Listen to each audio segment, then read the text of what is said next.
नमस्कार। प्रारब्ध पर आप सभी का स्वागत। मैं अमनीश। चैनल आपने सब्सक्राइब किया है, वीडियोस को आप लाइक करते हैं, शेयर करते हैं, इसके लिए बहुत-बहुत धन्यवाद। बेल आइकन जरूर दबा के रखिए ताकि किसी भी अपलोड की सूचना सीधे आपको मिले। स्वागत वाली थाली जिनके लिए तैयार रहती है, वो आपको खिड़की के दूसरे हिस्से में दिखाई दे रहे हैं। तो उसी स्वागत वाली थाली के साथ स्वागत कर लेते हैं व्यालोक जी का। व्यालोक जी बहुत-बहुत स्वागत, नमस्कार। प्रारब्ध के सभी दर्शकों, श्रोताओं और आपको बहुत बहुत नमस्कार, प्रणाम। आप सभी को चैत्र नवरात्र के 5वें दिवस की बहुत बहुत शुभकामनाएं, बधाई। जी।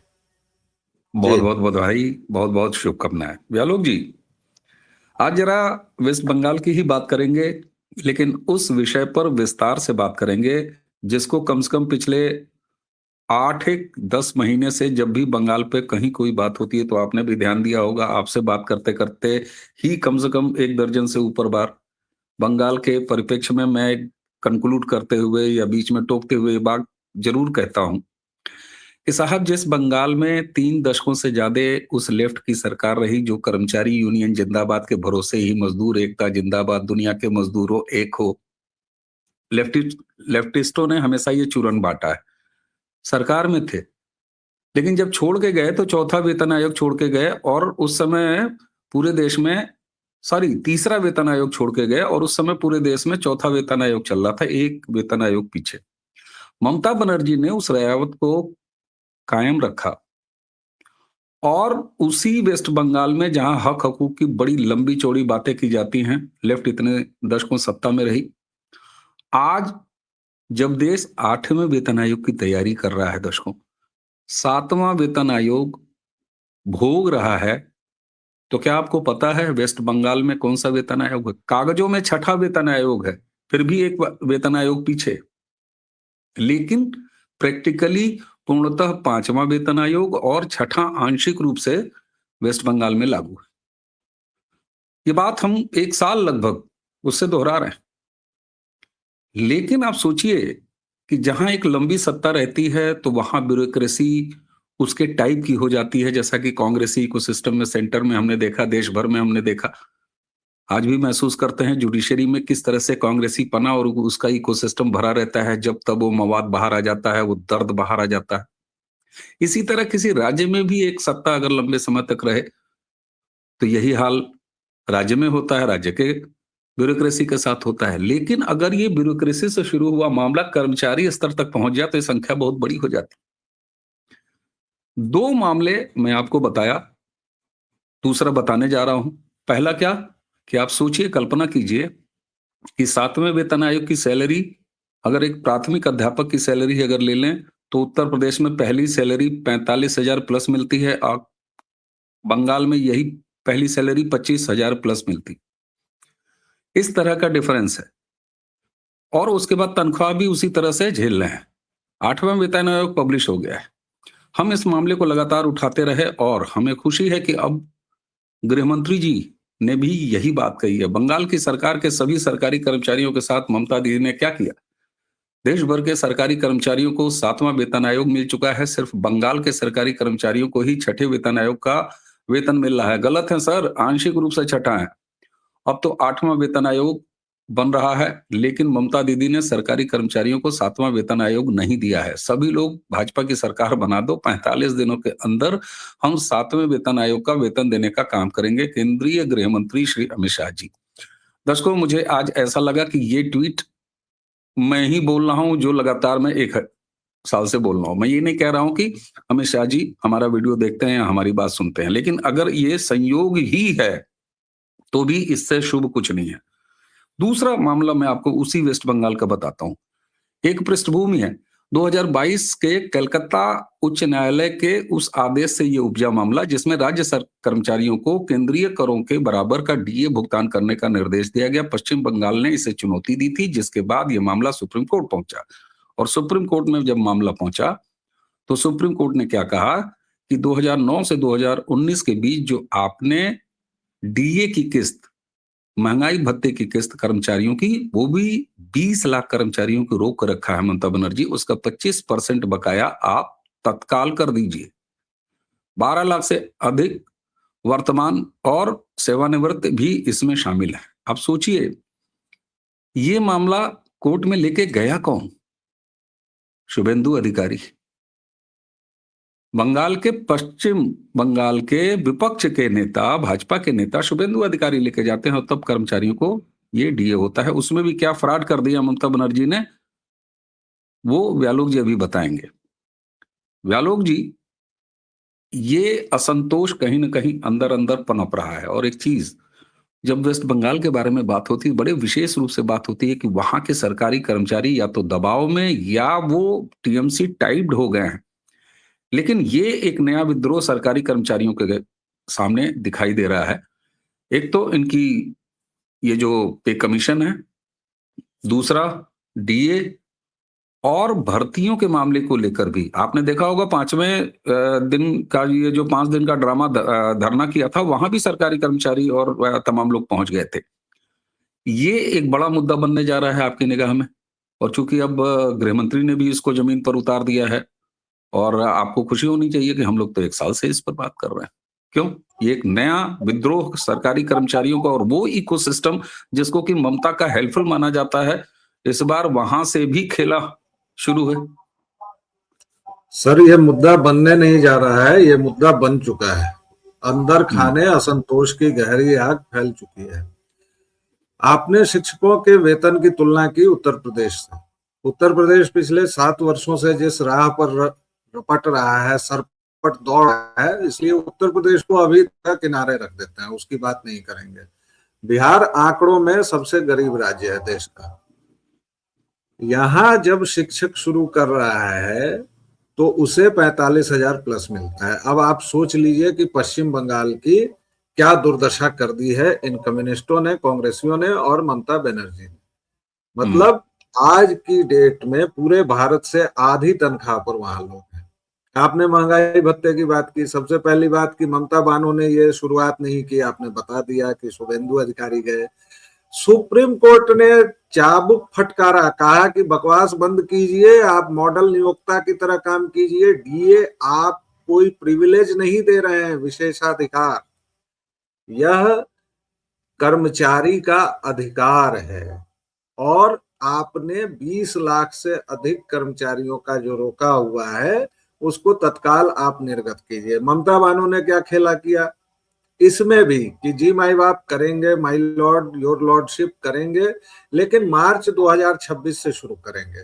और चूंकि खजाना खाली है, अभी चुनाव का वक्त है, और वो जिस तरह ताबड़तोड़ घोषणाएं कर रही हैं कि 1,000 रुपए इसको दे देंगे, 1,200 रुपए फलाने को दे देंगे, सरकारी खजाना तो खाली है। जब आपके पास डीए जो बकाया है, और कितने वर्षों का आपने अभी दिखा दिया ना, 2009 से ही बाकी है। आप बताइए कितने वर्षों का बाकी है? 2009 से 19 के बीच के बकाये पर 19 से 26 की बात ही नहीं हो रही है। ये मजेदार बात देखिए। और वो भी 31 मार्च 2026 को पहली किस्त देंगे। आप क्या समझ रहे हैं कि ये जो 12 लाख 20 लाख कर्मचारी हैं, अगर सामान्य तौर पर एक हिंदू परिवार है तो 5 लोग, और अगर मोहम्मदन परिवार है तो वो परिवार कम से कम 12-15 लोगों का होगा, तो 12 × 5 भी अगर कर दें तो कितने लोग हो गए सर? 60 लाख। इधर एसआईआर में अलग फांस फंसी हुई है। चुनाव आयोग एक के बाद एक धुरंधर टाइप गोल किए जा रहा है। 45 अधिकारियों का उन्होंने तबादला कर दिया है। थोड़ा सा हारमोनियम लेके इधर उधर निकलता हूं, थोड़ा पहले चुनाव आयोग पर बात करते हैं। 45 अधिकारियों का उन्होंने तबादला किया। कल शुभेंदु अधिकारी ने एक प्रेस कॉन्फ्रेंस की जिसमें उन्होंने बाकायदा नाम और सबूत लेके बताया कि नंदीग्राम में जो टीएमसी का प्रत्याशी है, वहां उस जिले के एसएचओ, एसआई और तमाम जो पुलिस वाले हैं वो हाजिरी लगा रहे हैं, और उसकी रिकॉर्डिंग दिखाई। उसका कहा कि अगर इस पर कार्रवाई नहीं होगी तो दिक्कत होगी, और वो चुनाव आयोग के पास भी पहुंचेंगे। और इसी क्रम में चुनाव आयोग ने डीजीपी से लेकर कई छोटे बड़े अधिकारियों का तबादला रातों रात कर दिया है। 5 लाख आर्म्ड फोर्सेज सर, केंद्रीय बलों की चुनाव आयोग ने केवल और केवल बंगाल के इलेक्शन में डाल रहा है। इतनी बड़ी संख्या तो मुझे लगता है शायद पूरे देश में भी चुनाव हो जाता होगा, तब भी हो जाता होगा।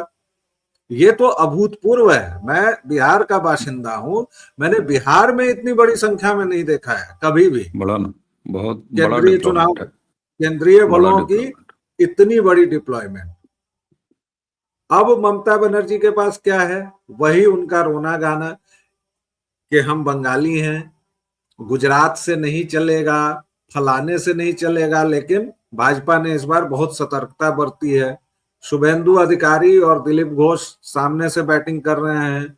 अभी तक अमित शाह ट्वीट ट्वीट खेल रहे हैं। नरेंद्र मोदी बयान कोई भी अभी तक इस तरह का नहीं जारी किए हैं जो बंगाल के विकास से लेके, डेवलपमेंट से लेके तमाम बातों पर बोल रहे हैं। लेकिन वे लोग इस बार, भाजपा के लोग पूरी तरह सतर्क हैं कि ममता बनर्जी इस लड़ाई को बंगाली बनाम बाहरी न बना पाए, जो वो हमेशा बना देती हैं।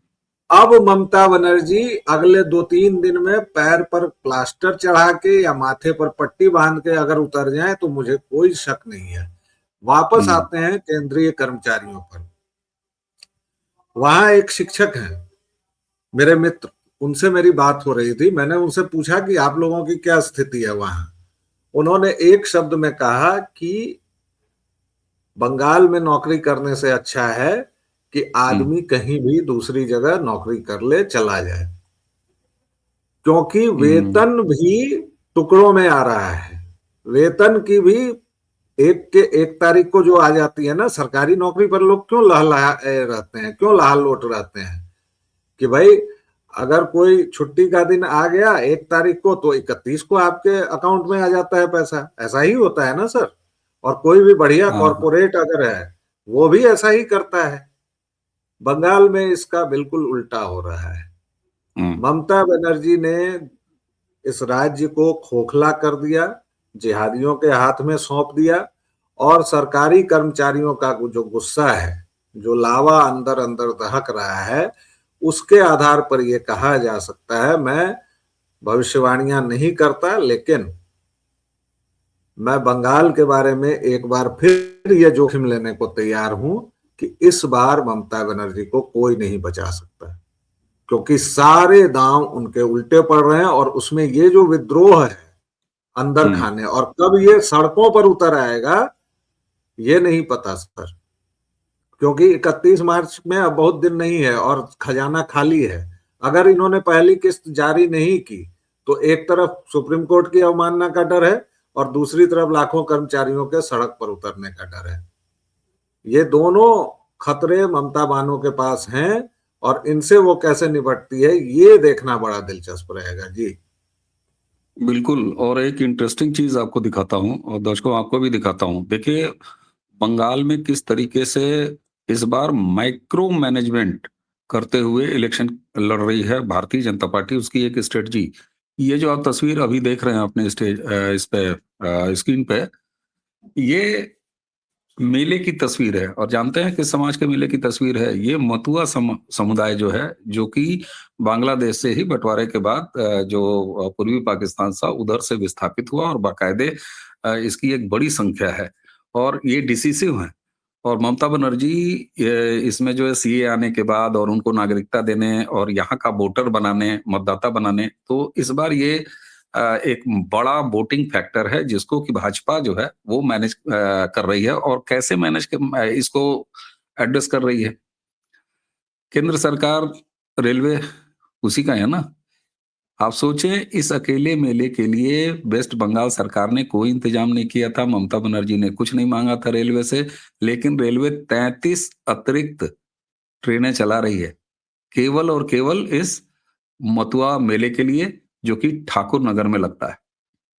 ये माइक्रो मैनेजमेंट है इस बार भारतीय जनता पार्टी का। और एक स्ट्रेटजी आपने और बताई, जरा इलेक्शन स्ट्रेटजी की ही अगर बात करें व्यालोक जी बंगाल के बारे में, क्योंकि एक इंटरेस्टिंग चीज हो रहा है और जिसकी वजह से अभी तक ममता बनर्जी बंगाल प्राइड वाला चूरन जो है नई मार्केट में ले आ पाई हैं। आपने बिल्कुल ठीक कहा, हम लोगों ने कई बार ये कहा। और इसका क्या फर्क पड़ने जा रहा है? दिल्ली बनाम बंगाल ये चुनाव नहीं होने दिया है। नरेंद्र मोदी बनाम ममता बनर्जी इस बार ये एंगल नहीं होने दिया। धीरे धीरे मतुआ समुदाय में काम करना और जगह पे काम करना, साइलेंट अप्रोच करना, और उसी के साथ आप देखिए शुभेंदु अधिकारी का एग्रेशन, वो एग्रेसिव हैं, वो चाहते तो भवानीपुर से चुनाव नहीं लड़ते, कोई दिक्कत नहीं थी, ममता बनर्जी को लड़ने देते। लेकिन ममता बनर्जी जहां से लड़ेंगी वहां से दौड़ा के लड़ूंगा, ये एग्रेशन है। भले रिजल्ट क्या आए, हालांकि ममता बनर्जी ने कल से प्रचार शुरू कर दिया कि उन्होंने लक्ष्य रखा है। मैं तो कहता हूं दीदी आपके लिए 60,000 का लक्ष्य क्यों है? भवानीपुर से 60,000 का टारगेट रखा है उन्होंने कि 60,000 से जीत के दिखाऊंगी। अरे लाख रखिए, आपके लिए 60,000 क्या है ना? तो ये एक नया परिवर्तन जो इस बात का रिप्लेसमेंट है। लोग हमेशा ताना देते हैं भाजपा को, और सच बात है, ये गंभीर सवाल भी है कि state unit Bhajpa west Bengal की जब तक नहीं आगे आएगी तब तक दिल्ली से बैठ के कैसे आप बंगाल बदल पाएंगे? इस बार ये रणनीति बताती है। देखिए, इस बार भाजपा की एक और रणनीति है। हम्म, बंगाल में नेता उसी को माना जाता है जो सड़कों पर उतर जाए। ये यस मनोविज्ञान है। यस इसीलिए ममता बानो हो या महुआ मोइत्रा हो या कल्याण बनर्जी हो, आप देख लीजिए ना, जितने भी लंपट टाइप की हरकतें करेंगे, जितनी छिछोरापन करेंगे, बंगाली आपको उतना महान नेता मान लेंगे। आप देखिए कल्याण बनर्जी वाइस प्रेसिडेंट की नकल उतारता है। सदन में आज तक प्रधानमंत्री के सामने कौन पहुंचा था? कल्याण बनर्जी पहुंचा, भौंडे तरीके से।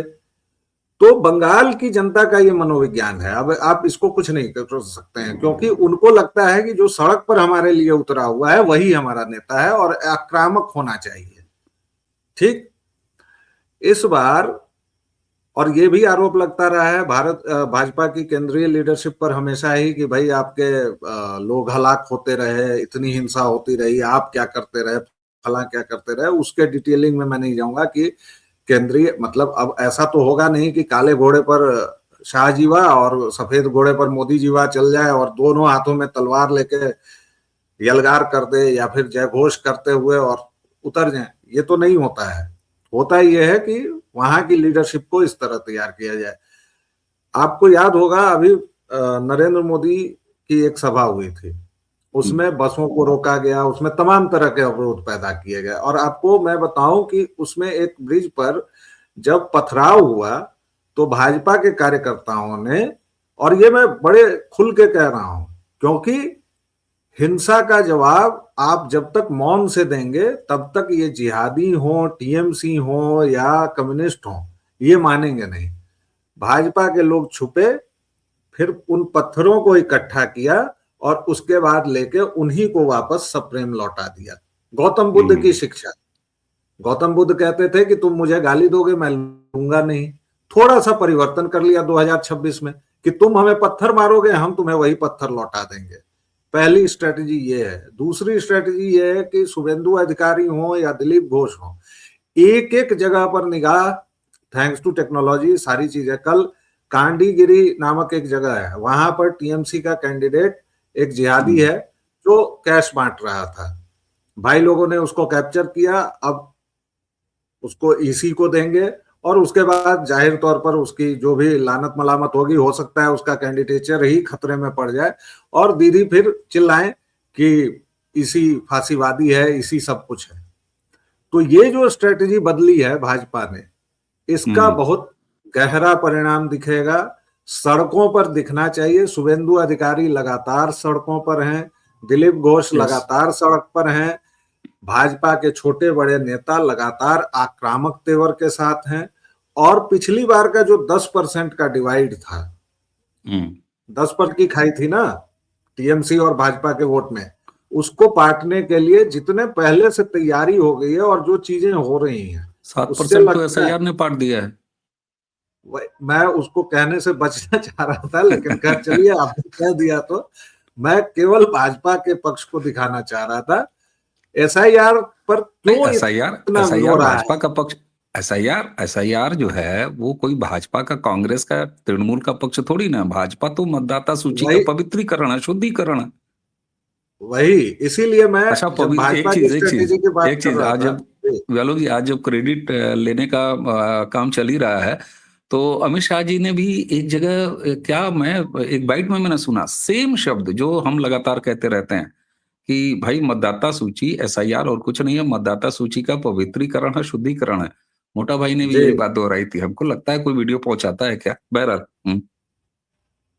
तो एसआईआर ने पार्ट दिया है। एसआईआर का विरोध ही इस वजह से हो रहा था क्योंकि बानों का पूरा वोट बैंक जो है वो घुसपैठियों का है। हम्म। उधर उनकी आफत में जान आ गई है भाजपा की बी टीम, रजाकार ओवैसी और वो कबीर। उसकी वजह से भाई ये दोनों तो भाजपा की ही बी टीम है ना, जैसा कि वो कहती रही हैं। अब उनको डर है कि अगर हमारा मोहम्मडन वोट बैंक खिसक गया, एक तो मतदाता सूची का पवित्रीकरण हो चुका है, और अगर मोहम्मडन वोट बैंक खिसक गया तो फिर नाव तो बीच मझधार में क्या गई ही गई। तो ये जो वोट परसेंटेज है, पिछली बार 10% का अंतर रहते हुए भी बीजेपी ने इतनी शानदार जीत दर्ज की थी, मैं उसको शानदार जीत ही कहूंगा। 77 सीटों पर वो पहुंच गई थी। इस बार मुझे लगता है कि जादुई आंकड़ा छू लेगी भाजपा। जी। बिल्कुल बिल्कुल। मेरी आवाज आ रही है आपको? जी हाँ, बिल्कुल आ रही है। अच्छा ठीक है, यहाँ से अनम्यूट नहीं दिखा रहा था, वो कट जाएगा। बिल्कुल जी। बिल्कुल व्यालोक जी। और दर्शकों, इस हिसाब से मैं आपको बताऊं, एक संख्या जो बताई वो करीब 60 लाख की निकल के आ रही थी। ये जो 20 लाख सरकारी कर्मचारी लाभान्वित होने वाले हैं महंगाई भत्ता से, और 20 लाख से बड़ी संख्या, लगभग ये 1 करोड़ से ऊपर की संख्या बनेगी बंगाल के मतदाताओं की, जो कि पांचवा छठा वेतन आयोग झेल रहे। अगर 45 दिन के अंदर सरकार बन जाती है तो वहां पर 7वां वेतन आयोग, और तब तक 8वां वेतन आयोग। और अब ये रवायत हो चुकी है, जहां जहां भी भाजपा की सरकारें हैं राज्यों में, आप लिस्ट उठा के गूगल से उठा के देख लीजिए, हर जगह आपको बैक टू बैक वेतन आयोग चल रहा है सरकारी कर्मचारियों का।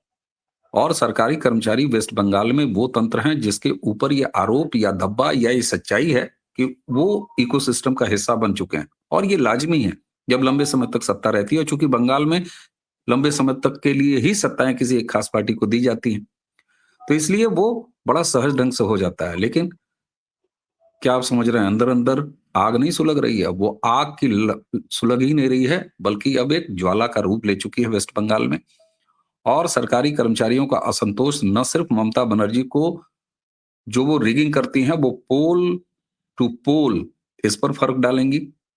भयंकर तैनाती केंद्रीय बलों की, ममता बनर्जी के इकोसिस्टम का टूटता हौसला, गुस्सा, और उसी के साथ भारतीय जनता पार्टी इस बार बंगाली तरीके से बंगाल का चुनाव लड़ रही है। ये एक ऐसी स्ट्रेटजी है जिसने ममता बनर्जी को ये कर दिया है इस हाल पर कि वो खुद भवानीपुर सीट से सिर्फ 60,000 वोटों का टारगेट लेके चल रही हैं कि जीत का अंतर रहेगा। हालांकि शुभेंदु अधिकारी वहां हैं, और शुभेंदु अधिकारी का ममता बनर्जी को यूं सीट टू सीट दौड़ाना, ये भी उसी बंगाली संस्कृति का है जहां नेता 2 मिनट में सड़क पर अगर ना उतरे तो वो नेता नहीं है। ममता बनर्जी इसका उदाहरण है, और शुभेंदु अधिकारी बंगाल के चुनाव को आगे से लीड कर रहे हैं। सरकारी कर्मचारियों का ये गुस्सा अंदर अंदर भयंकर है वेस्ट बंगाल में, जो कि एक बड़ा फैक्टर होने जा रहा है। क्यों? क्योंकि 1 करोड़ मतदाताओं की संख्या है जो सीधे प्रभावित है, परिवारों की मिला के, सरकारी कर्मचारियों की। तो इसलिए ये एक बड़ा मुद्दा है जिस पर आपने विस्तार से यही बात सुनी होगी इससे पहले भी, और आज इसीलिए हम एक फोकस्ड वीडियो इस पर लेके आ रहे हैं, तब जब गृह मंत्री ने भी इसको एड्रेस कर दिया है। और उनका वादा है कि सरकार अगर बनी तो 45 दिन के अंदर वो 7वां वेतन आयोग लागू करेंगे, और उसके बाद 8वें वेतन आयोग, यानी सरकार, बंगाल के कर्मचारी भी अन्य राज्यों के कर्मचारियों के बराबर पैसा पाएंगे, वेतनभोगी।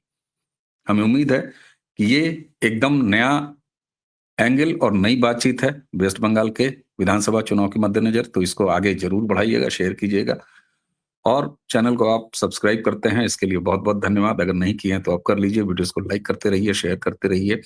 व्यालोक वाणी पर व्यालोक जी और पाए जाते हैं, वहां भी जाइए। तो आज की चर्चा अब यहीं समाप्त करेंगे। मुझे यानी अमनीश और व्यालोक, हम दोनों को आज्ञा दीजिए। नमस्कार, प्रणाम, जय जय श्री राम। जय सिया राम।